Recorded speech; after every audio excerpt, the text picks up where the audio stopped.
ഞാനിപ്പോൾ ഉള്ളത് തമിഴ്നാട്ടിലെ കാഞ്ചീപുരത്തെ പ്രശസ്തമായ ശ്രീ വൈകുണ്ഠ പെരുമാൾ ക്ഷേത്രത്തിലാണ്. ഈ ക്ഷേത്രത്തിൽ വിഷ്ണുവിൻ്റെ 3 വിഗ്രഹങ്ങൾ നമുക്ക് ഒരുമിച്ച് കാണാൻ സാധിക്കും. അതാണ് ഈ ക്ഷേത്രത്തിലെ ഏറ്റവും വലിയ പ്രത്യേകത. ഇന്ത്യയിൽ വേറെ എവിടെയും കാണാൻ സാധിക്കില്ല. പിന്നെ മാത്രമല്ല, ഈ ക്ഷേത്രത്തിന് സമീപമായിട്ട് ഒരു മുസ്ലിം പള്ളി കൂടി നമുക്ക് കാണാൻ സാധിക്കും. തീർച്ചയായിട്ടും കാഞ്ചീപുരത്ത് വരുമ്പോൾ കാണേണ്ട ക്ഷേത്രമാണ്. മാത്രമല്ല, ഇവിടെ വൈകുണ്ഠ പെരുമാളായിട്ടാണ് വിഷ്ണുവിനെ കാണുന്നത്. ലക്ഷ്മിയെ ആനന്ദവല്ലിയായിട്ടും ആരാധിക്കുന്ന ക്ഷേത്രമാണ്. ക്ഷേത്രത്തിൻ്റെ വിശേഷങ്ങളിലോട്ട് എല്ലാവർക്കും സ്വാഗതം.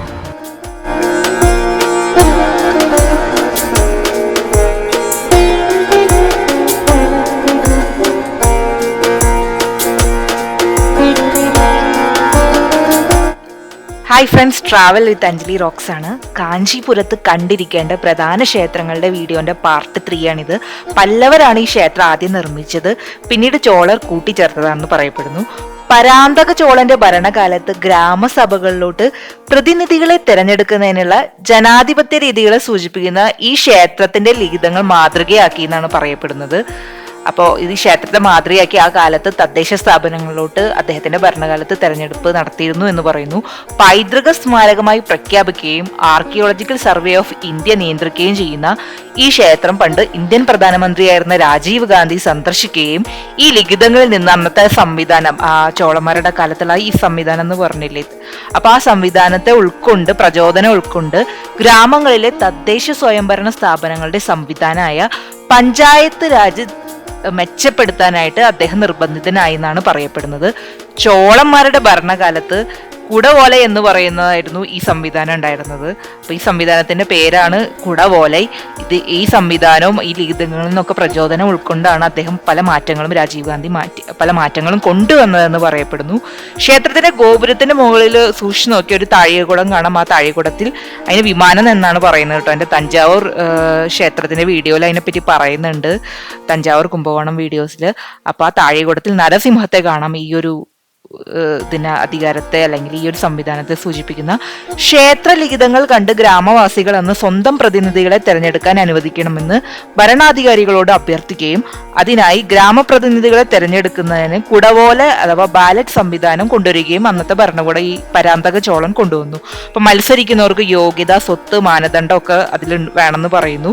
പിന്നെ അന്ന് പനയോലയിൽ എഴുതി കലത്തിൽ വെച്ചിട്ടാണ് അന്ന് വോട്ട് ചെയ്തിരുന്നത് കേട്ടോ ആ കാലത്ത്. അതുകൊണ്ടാണ് കുടവോല എന്ന ഈ സിസ്റ്റത്തിന് പേര് വന്നത്. പിന്നെ നിറവേറ്റാത്ത, അതായത് തന്റെ കടമകൾ നിറവേറ്റാത്ത സ്ഥാനാർത്ഥികളെ തിരിച്ചു വിളിക്കാനുള്ള അധികാരവും അന്നത്തെ അവിടുത്തെ ഗ്രാമവാസികൾക്ക് ഉണ്ടായിരുന്നു. അത് വളരെ നല്ലൊരു സംവിധാനമാണല്ലേ. ശരിക്കും അതും കൂടി നമ്മുടെ ഇതിൽ വരുത്തേണ്ടതാണ്. കാരണം നമ്മുടെ ഒരു സിസ്റ്റത്തിൽ ഇല്ലാത്തൊരു പോരായ്മയാണ്. അതും കൂടി നമ്മൾ മാതൃകയാക്കണം എന്നാണ് ഞാൻ പറയുന്നത്. ഇനി ക്ഷേത്രത്തെ പറ്റി പറയാം. ആര്യന്മാരുടെ കൃതികളിൽ പറയുന്ന 108 ദിവ്യദേശങ്ങളിൽ ഒന്നാണ് ഈ ക്ഷേത്രം. 108 ദിവ്യദേശങ്ങളിൽ ഭൂരിഭാഗവും ഇന്ത്യയിലാണ്. അതിൽ തമിഴ്നാടിന് മാത്രം 84 എണ്ണം ഉണ്ടെന്നാണ് പറയുന്നത്. വിഷ്ണുവാണ് ഈ ക്ഷേത്രത്തിലെ പ്രധാന പ്രതിഷ്ഠ. വിഷ്ണുവിനെ വൈകുണ്ഠനാഥനായും ലക്ഷ്മിയെ ആനന്ദവല്ലിയായിട്ടൊക്കെ ആരാധിക്കുന്ന ക്ഷേത്രമാണ്. പല്ലവ രാജാവായ നന്ദിവർമ്മൻ രണ്ടാമനാണ് ഈ ക്ഷേത്രം നിർമ്മിച്ചതെന്ന് പറയുന്നു. ആദ്യം പല്ലവന്മാരാണ്, പിന്നീടാണ് ചോളന്മാർ വന്നത്. ദ്രാവിഡ ശില്പങ്ങളുടെ ആദ്യ മാതൃകയായിട്ടാണ് ഈ ക്ഷേത്രത്തെ കരുതുന്നത്. തമിഴ്നാട്ടിലെ ഏറ്റവും പഴക്കമുള്ള ക്ഷേത്രമായിട്ട് എൻ്റെ മുന്നത്തെ വീഡിയോയിൽ ഞാൻ പറഞ്ഞിരുന്നു കൈലാസനാഥർ ക്ഷേത്രം. ഈ ക്ഷേത്രത്തിന് 2ാം സ്ഥാനമാണ് കേട്ടോ. കല്ലിൽ മാത്രമല്ല ചെളിയിലാണ് ഭൂരിഭാഗം ക്ഷേത്രങ്ങളും അന്ന് നിർമ്മിച്ചിരുന്നത്. അത് തന്നെ ഭയങ്കര അത്ഭുതം, ഇത്രയും കാലം നിലനിന്നത്. ഇത് ഞാൻ ഈവനിങ് പോയപ്പോഴുള്ള ഒരു വിഷ്വൽസ് ആണ് കേട്ടോ. ഹിന്ദു പുരാണ പ്രകാരം ഒരു ഐതിഹ്യം പറയുന്നുണ്ട്. വിദർഭ രാജ്യത്തിന്റെ ഭാഗമായിരുന്നു പണ്ട് ഈ സ്ഥലം. അന്നത്തെ ഭരണാധികാരിയായിരുന്ന വിരോച രാജാവ് അനന്തരാവകാശി ഉണ്ടാകാനായിട്ട് പ്രാർത്ഥന ചെയ്യുകയും കൈലാസനാഥർ ക്ഷേത്രത്തിൽ വെച്ചിട്ട് പ്രാർത്ഥിച്ച് അദ്ദേഹത്തിന് ഒരു വരം കിട്ടാണ്. വിഷ്ണു ഭക്തനായ പുത്രനെ കിട്ടുമെന്ന് വരം കിട്ടി. അങ്ങനെ ഉണ്ടായ പുത്രന്മാർ അവിടെ യജ്ഞം നടത്തി. അങ്ങനെ വിഷ്ണു ഭഗവാൻ അതിൽ പ്രസാദിച്ച് വൈകുണ്ഠനാഥനായി ഇവിടെ ജനിച്ചു എന്നാണ് പറയുന്നത്. അപ്പൊ കാഞ്ചീപുരത്ത് എത്തിച്ചേരേണ്ടതും എങ്ങനെ ക്ഷേത്രങ്ങൾ സന്ദർശിക്കാമെന്നൊക്കെ എല്ലാ കാര്യങ്ങളും ഞാൻ പല ഭാഗങ്ങളിലായിട്ട് പറയുന്നുണ്ട്. എല്ലാ ഭാഗങ്ങളും കാണാൻ ഇഷ്ടപ്പെട്ടാൽ അഭിപ്രായങ്ങൾ പറയാനും താല്പര്യമുള്ളവർക്ക് ഷെയർ ചെയ്യാനും മറക്കരുത്. Thank you.